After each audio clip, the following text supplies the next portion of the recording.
NATO രാജ്യങ്ങളുടെ ഉറക്കം കെടുത്തുന്ന ഒരു വലിയ വാർത്തയാണ് ഇപ്പോൾ പുറത്തു വരുന്നത്. അഡ്മിറൽ നഖിമോവ്. ഒരുപക്ഷെ പലർക്കും ഇത് അത്ര സുപരിചിതമാകില്ല, എന്നാൽ ചിലരൊക്കെ ഈ ഒരു വലിയ പടക്കപ്പലിനെ കുറിച്ച് കേട്ടിട്ടുണ്ടാകും.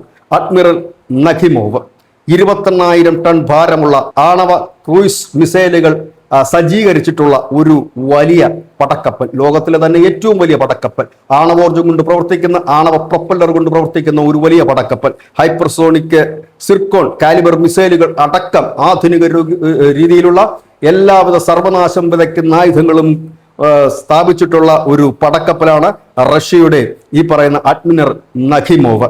ഏതായാലും ഇത് 1997 ഈ പടക്കപ്പലിനെ അവസാനമായി ജനങ്ങൾ അല്ലെങ്കിൽ ലോകം കടലിൽ കണ്ടത്. പിന്നീട് അതിനുശേഷം ആരും കണ്ടിരുന്നില്ല. അതിന് പ്രധാന കാരണം ഈ കപ്പലിനെ മെയിൻറ്റെയിൻ ചെയ്യാനുള്ള ഫണ്ട് റഷ്യക്കില്ലായിരുന്നു. അതുകൊണ്ട് തന്നെ ഈ കപ്പൽ അവർ പിൻവലിക്കുകയായിരുന്നു. പക്ഷെ അവരതിനെ ഉപേക്ഷിച്ചില്ല. പകരം 2014 ഇത് നവീകരിക്കാനുള്ള പദ്ധതികൾ അവർ ആവിഷ്കരിച്ചു, നടപ്പാക്കി. 2025 ആകുമ്പോഴേക്കും പൂർണ്ണ സജ്ജമായി തന്നെ ആ കപ്പൽ ഇപ്പോൾ കടലിൽ ഇറങ്ങിയിരിക്കുന്നു. ആർട്ടിക് മേഖലയിലാണ് ഈ കപ്പൽ ഇപ്പോഴുള്ളത്. അതായത് നാറ്റോയുടെ പാതയെ ബ്ലോക്ക് ചെയ്തുകൊണ്ട് ഈ കപ്പൽ ഇപ്പോൾ നിലയുറപ്പിച്ചിരിക്കുന്നു.